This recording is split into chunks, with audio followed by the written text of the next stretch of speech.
আসসালামু আলাইকুম বন্ধুরা, আজকে আমি তোমাদের জন্য নতুন এক রোমান্টিক ড্রামা নিয়ে হাজির হয়েছি। গল্পের শুরুতে দেখা যায় একটা মেয়ে দৌড় দিয়ে দ্রুত লিফটে ওঠার সময় তার স্কার্টটি কিছুতে আটকানোর কারণে স্কার্টের সুতা বের হয়ে যাচ্ছিল। এমন সময় ওখানে একজন ছেলে আসে, যে সুতাগুলো স্কার্ট থেকে বের হয়ে যাচ্ছিল ওইগুলো হাতে করে নিয়ে আসে। তার এই হেল্পের জন্য ধন্যবাদ জানায়। ড্রেসটি পরে আনকমফোর্টেবল লাগছিল বলে ছেলেটি তার শার্টটি খুলে ড্রেসটি ঢেকে দেয়। ছেলেটি যাওয়ার আগে কোটটি কিভাবে ফিরিয়ে দেবে কোশ্চেন করলে বলে তার সাথে নাকি আবার দেখা হবে, তখন দিতে বলে। তার এই এমন কথা শুনে অবাক হয়ে যায়, কারণ ছেলেটিকে সে ভালোভাবে চিনে না, প্রথমবার দেখছে। পরবর্তীতে সে তার ক্লাসরুমে চলে আসে। তো আমাদের ড্রামার হিরোইনের নাম সিয়ং, আর তার পাশে যে বসে আছে সে তোমাদের ড্রামার হিরো ইয়ানকি। তো ইয়ানকির চোখে কোটটি পড়ে যায়, কিন্তু সে কিছু বলে না। এখানে ম্যাডাম তাদেরকে কিছু লিখতে বলে। সিয়ং না পারলে ইয়ানকির খাতা দেখে লিখতে বলে। ক্লাসের বাহিরে সেই ছেলেটির সাথে আবার দেখা হয়। ছেলেটির নাম ছিল বাইজি, যে একজন ফটোগ্রাফার আর অনলাইন প্ল্যাটফর্মে অনেক ফেমাস। বাইজিকে দেখে বলে, তুমি তো তখন আমাকে হেল্প করছিলে তাই না? তখন তার হাতে স্টুডেন্ট আইডেন্টি কার্ডটি দেখায়। তার চুল ব্যাগে আটকানোর কারণে তাকে ক্লাস পর্যন্ত যেতে হয়। ওই সময় তাড়াতাড়ি করে আসার সময় তার স্টুডেন্ট আইডেন্টি কার্ডটি নিচে পড়ে যায়, আর এখন আবার তাকে এটি দেওয়ার জন্যই আসে। সিয়ংকে হেল্প করার জন্য খাবার খাওয়াতে বলে। পরবর্তীতে খাবার টেবিলে খাবার খেতে বসে পড়ে। তাদের দুইজনকে একসাথে বসে থাকতে দেখে পাশ থেকে সবাই হাসাহাসি করছিল। সিয়ং কোশ্চেন করলে বলে, আমি কাউকে কখনো হেল্প করতাম না, সবসময় এক জায়গায় বসে থাকতাম। তাই তোমার সাথে কথা বলছি বলে হয়তো তাকিয়ে আছে, আমাদের বিষয় নিয়ে এজন্যই কথা বলছে। ছেলেটার মুখে খাবার লেগে থাকলে সিয়ং খাবারটি মুখ থেকে মুছে দেয়। এটি আবার ইয়ানকি দূর থেকে দেখে নেয়, আর তার সামনে দুইজন মেয়ে বলাবলি করছিল যে তারা দুইজন নাকি গার্লফ্রেন্ড বয়ফ্রেন্ড। পরে ওইখান থেকে ইয়ানকি চলে যায়। দুইজন বসে বইয়ে কবিতা পড়ছিল, কিন্তু এখানে বইগুলো ইংলিশে লেখা হওয়ায় ভালোভাবে পড়তে পারছিল না। আর সিয়ং ইংলিশে এমনিও খুব কাঁচা, তাই হেল্প করার জন্য ইয়ানকি তার পাশে এসে বসে। তারপর কবিতা পড়া শুরু করে। অল্প কিছু কবিতার ওয়ার্ড পড়লে তাকে জিজ্ঞেস করে সে এই কবিতাটি আগে পড়ে কিছু বুঝেছে কিনা। জিজ্ঞেস করলে ইন্তু ইন্তু করতে করতেই শেষ। আসলে সে কবিতাটি পড়েইনি। রাতে সিয়ংকে সে পছন্দ করে এটা কিবোর্ডে লিখেও আবার রিমুভ করে ফেলে। কিছু লিখবে এমন সময় তার ফ্রেন্ডের কান্নার আওয়াজ শুনতে পায়। আসলে এখানে তার ফ্রেন্ড রোমান্টিক মুভি দেখে কান্না করছিল। যেভাবে কান্না করছিল মনে হয় বেচারা কতদিন ধরেই না সিঙ্গেল রয়েছে। যাই হোক, ইয়ানকি সিয়ংকে পছন্দ করে এটা একটা কাগজে লিখে বইয়ের ভেতরে ঢুকিয়ে সিয়ংকে দেওয়ার কথা ভাবে। পরের দিন ক্লাসে গিয়ে বইটি তাকে দিয়ে দেয়, আর বলে তার প্রবলেম সলভ হবে যদি ডিটেল সহকারে এই বইটি সে পড়ে। সিয়ং বলে, ওকে ঠিক আছে, আমি আমার বেস্টটা দিয়ে পড়ার ট্রাই করব। আসলে বইটি ছিল পাস্টের এক্সাম পেপার, যেটা তার এক্সামে ভালো রেজাল্ট করতে হেল্প করবে। বাসায় এসে বইটি হাতে নিয়ে সিয়ং তো অনেক খুশি হয়, কারণ ইয়ানকি তাকে প্রথম কোনো কিছু গিফট করলো, তাই যত্ন সহকারে এটা রেখে দেওয়ার কথা ভাবে। বইটিকে চুমু দিলে তখন তার বান্ধবী চলে আসে। বইটির ব্যাপারে জিজ্ঞেস করলে বলে, এটা কোনো সাধারণ বই নয়, এটা ফার্স্ট কোনো গিফট যেটা সে আমাকে দিয়েছে। কিন্তু ঠিক সেম এরকম বই তার বান্ধবীর কাছেও ছিল। পরে বইটি তুলে রেখে দেয়, আর তার বান্ধবীর বইটি দিয়ে এক্সামের প্রিপারেশন নেওয়ার কথা ভাবে। ক্লাসে যখন বইটি নিয়ে ঘাটাঘাটি করছিল তখন ইয়ানকি হাজির হয়। বইটি পড়েছি কিনা কোশ্চেন করলে বলে, হ্যাঁ পড়েছি। ইয়ানকি বলে, তাহলে বইয়ের ভেতরে নোটটি পড়েছো?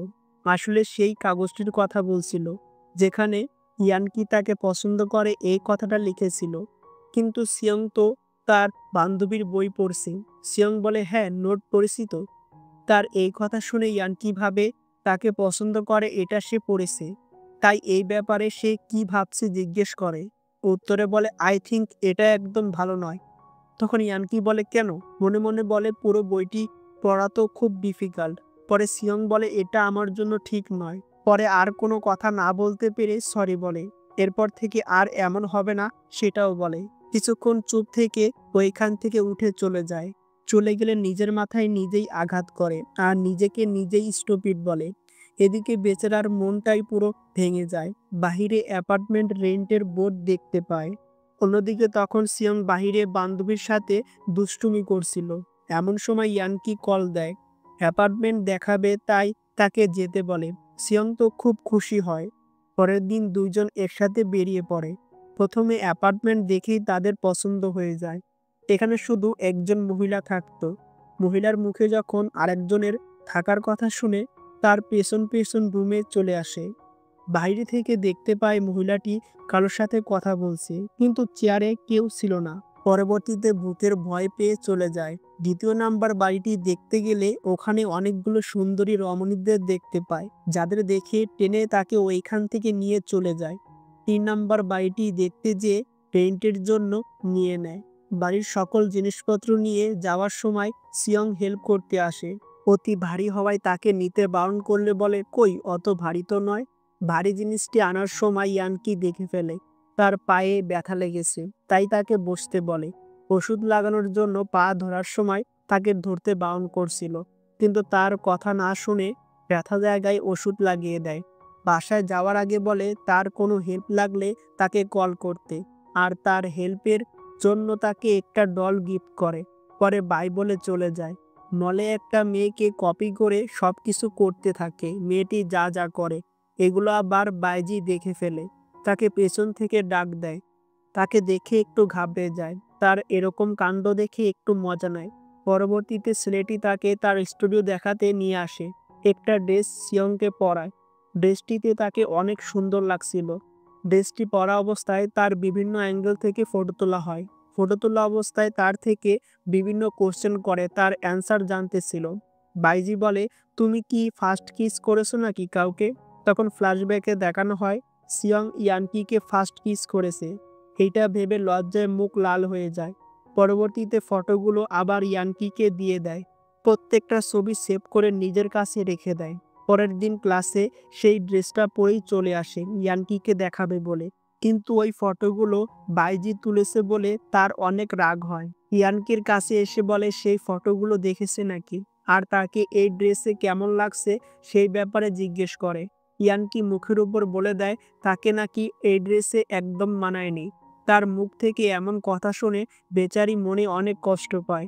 জিদ করে নিজের সিটে বসে পড়ে।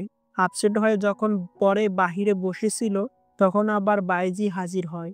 আপসেট কেন কোশ্চেন করলে বলে, আমি সুন্দর নই, আমাকে কোনো ড্রেসে সুন্দর লাগবে না, এরকম কথা বলে। পরবর্তীতে তাকে আপসেট দেখে স্পোর্টস খেলতে নিয়ে যায়। এখানে দুইজন পিঙ্কি প্রমিস করে যে হারবে সে ট্রিট দিবে। খেলার সময় তার কাছে জিজ্ঞেস করে, তুমি এত আনহ্যাপি থাকো, কাউকে পছন্দ করতে পারো না? সিয়ং বলে, কাকে পছন্দ করব? তখন বাইজি বলে, কেন আমাকে? সিয়ং বলে, তোমাকে মানে? বাইজি বলে, আমি দেখতে ভালো এবং সব ক্ষেত্রে পারদর্শী, পছন্দ না করার তো কোনো কারণ নেই। এরপর গল্পে অন্য দৃশ্যে নিয়ে যায়, যেখানে পিয়ানো কম্পিটিশনের জন্য সিলেকশন চলছিল। কিন্তু এখানে ইয়ানকি অনেক ভালো পিয়ানো বাজাইতে পারলেও সিয়ংয়ের কথা স্মরণ করে উল্টোপাল্টা পিয়ানো বাজাইতেছিল। কিছুতেই পুরোপুরিভাবে মনোযোগ দিতে পারছিল না। পিয়ানো বাজানোর শেষে তাকে অনেক কথা শোনানো হয়, আর তাকে সিলেকশন নেওয়া হবে কিনা সেটাও সঠিকভাবে বলে না। তার ফ্রেন্ডরা বাহিরে কোশ্চেন করে কেমন হয়েছে সেই ব্যাপারেও তেমন কিছু ভালোভাবে বলে না। পরের দিন তাদের মিউজিক ক্লাবে রক স্টারদের আনা হয়। প্রিন্সিপাল তাদেরকে বাদ দিয়ে নতুন রক স্টার ক্লাব নিয়ে আসে। এমন সময় ওখানে ইয়ানকি চলে আসে। এখানে রক ক্লাবের ছেলের সাথে এক কথায় দুই কথায় মারপিট লেগে যায়। রক ক্লাবের ছেলেদের হাতে সবাই মার খেয়ে নাস্তানাবুদ হয়ে যায়। সিয়ংয়ের গার্লস হোস্টেলের সামনে বাইক নিয়ে বাইজি হিরোদের মতো এন্ট্রি নিয়ে চলে আসে। উপর থেকে সিয়ংয়ের সকল ফ্রেন্ডরা তাকিয়ে দেখতে থাকে। দ্রুত বাহিরে এসে বলে, আমি ওই ব্যাপারে মানে তাকে লাইক করে কিনা এই ব্যাপারে কোনো অ্যান্সার দিতে চায় না সে। এমন সময় ফোনে ইয়ানকি ফাইট করেছে জানতে পারে, তাই হেল্প করার জন্য বাইজির বাইকে উঠতে বলে। হসপিটালে ইয়ানকিকে দেখতে আসলে ইয়ানকি সিয়ংয়ের পেছনে বাইজিকে দেখে মনে মনে এটাই ভাবে ওই দিন স্টুডিওতে সিয়ংকে টাচ করেছে। এসব চিন্তা করে চলে যাবার সময় বাইজি তাকে বলে, সিয়ংয়ের সাথে কথা কেন বলছো না? সিয়ং তো শুধু তোমাকে দেখার জন্য এসেছে, তার উত্তরে বলে, যদি আমাকেই শুধু দেখতে আসতো তাহলে তুমি কেন তার সাথে এসেছো? এই কথা বলে বেরিয়ে যায়। পরবর্তীতে গার্লস হোস্টেলে তাকে দিয়ে আসার সময় বাইজি একটু কেয়ারিং দেখানোর চেষ্টা করছিল, কারণ এখন তার সাথে ইয়ানকির ঝামেলা চলছিল। যদিও তার মনে তার জন্য একটু জায়গা তৈরি করতে পারে, কিন্তু সিয়ং তাকে অতটাও চান্স দেয় না। এক্সারসাইজ করার সময় তার বান্ধবী তাকে বলে ইয়ানকির থেকে বাইজি নাকি অনেক ভালো, তাছাড়া তার পেছনে নাকি অনেক মেয়ে ঘোরে, তাই বাইজিকে পছন্দ করতে বলে। কি বান্ধবী রে বাবা, সব ঠিক করার বদলে অন্য কাউকে সিলেক্ট করতে বলছে। আসলে বাস্তবে এরকম বান্ধবীর কারণেই অনেক রিয়েল লাভ ব্রেকআপ হয়ে যায়। তাই অনুরোধ, ভালো সাজেশন না দিতে পারলেও অন্তত খারাপ সাজেশনটা দিও না। যাই হোক, সিয়ং তাকে বলে দেয় দোষটা তার, তার কারণেই মিসআন্ডারস্ট্যান্ডিং শুরু হয়েছে। পরবর্তীতে ইয়ানকি সবকিছু বাদ দিয়ে মন লাগিয়ে পিয়ানোতে ফোকাস দেওয়া শুরু করে দেয়। কিন্তু এখানেও সেই সিয়ংয়ের কথাই মনে পড়ে যাইতেছিল। সিয়ং তখন একটা দলে রেকর্ডিং সিস্টেমের মাধ্যমে গান রেকর্ড করে ইয়ানকির রাগ ভাঙানোর জন্য। পরের দিন ইয়ানকির টিম থেকে তার বন্ধুরা সবাই ছেড়ে চলে যায়, কারণ এমনিতেও তাদের কম্পিটিশন থেকে বাদ দেওয়া হয়েছে। পরে সেই দলটি ইয়ানকির হাতে চলে আসে। রেকর্ডিংটি শুনে তার মুখে হাসি ফুটে ওঠে। পরের দিন সকালে কেউ তাকে ফ্লাওয়ার গিফট করে, তাকে কালকে সকালে 8টায় বিচের পাশে দেখা করতে বলে। কিন্তু গিফটটি কে দিয়েছিল কোনো নাম দেওয়া ছিল না। সিয়ং ভাবে এটা ইয়ানকি পাঠিয়েছে, কিন্তু সকালে যে দেখে আসলে সেটা ছিল বাইজি। তাকে দেখে বলে, তুমি এখানে? উত্তরে বলে, কেন, ভেবেছিলে ইয়ানকি আসবে? সিয়ং চলে যাবার সময় তাকে বলে আজকে তার বার্থডে, এই দিনটি সবসময় সে একাই পালন করে। অনলাইনে অনেক ফ্যান থাকলেও বাস্তবে তাকে একাই সেলিব্রেশন করতে হয়। পরে তার আরও দুঃখের কথা শুনে আজকের দিনটি তার বার্থডে সেলিব্রেশনের জন্য রাজি হয়। বিচে হর্স রাইড করার জন্য ঘোড়া নিয়ে আসে। সিয়ংকে ঘোড়ার পিঠে উঠিয়ে দেয়। পরে কথা বলতে বলতে কিছুক্ষণ হাঁটার পর সেও তার পেছনে উঠে পড়ে। এরপর দুজনে হর্স রাইডের মজা নিতে থাকে। রাইড শেষে ঘোড়া থেকে নামার সময় তার শরীরে টাচ করলে কিছুক্ষণ তাকিয়ে থাকে, পরে দূরে সরে যায়। রেস্টুরেন্টে গিয়ে খাবার খায় আর বার্থডের জন্য সব টাকা সিয়ং পে করে।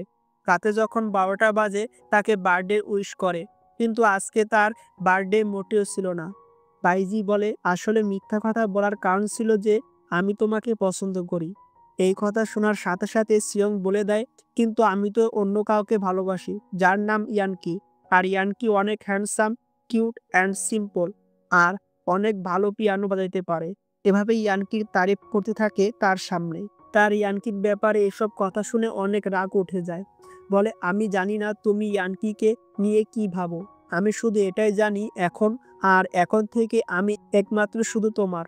পরবর্তী সিনে দেখা যায় সকালে সিয়ং হর্স রাইডের ফটোগুলো দেখার সময় ইয়ানকি চলে আসে। তখন সাথে সাথে ফোন লুকিয়ে ফেলে। একসাথে খাবার খাওয়ার জন্য বললে রাজি হয়ে যায়।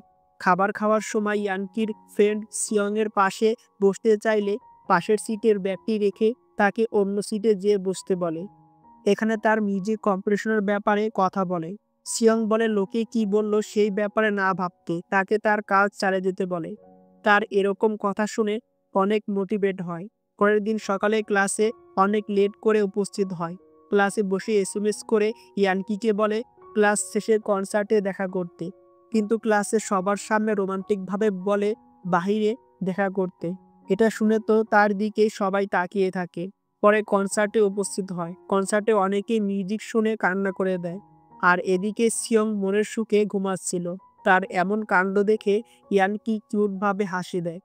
বাহিরে এসে বলে কেন তাকে ডাকেনি, কারণ সে ফাইনাল পিস মিস করেছে।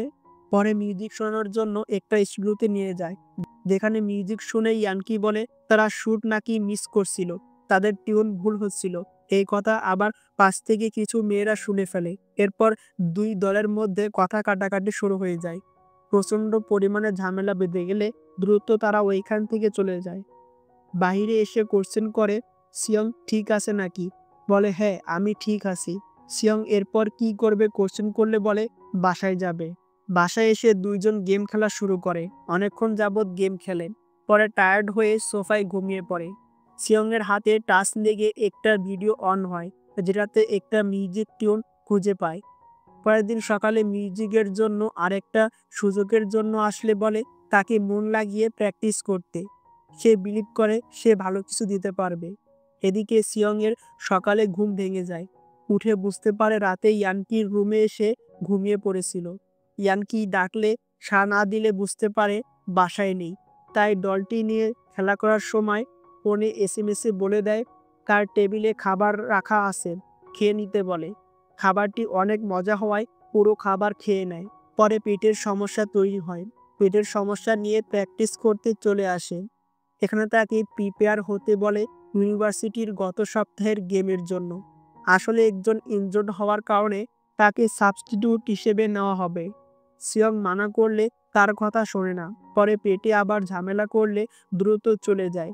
এদিকে ইয়ানকি তাদের বন্ধুদের জানায় তারা কম্পিটিশনে পার্টিসিপেট করার জন্য আবার প্র্যাকটিস করবে, কিন্তু তাদের ডিসকোয়ালিফাইড করা হয়েছিল।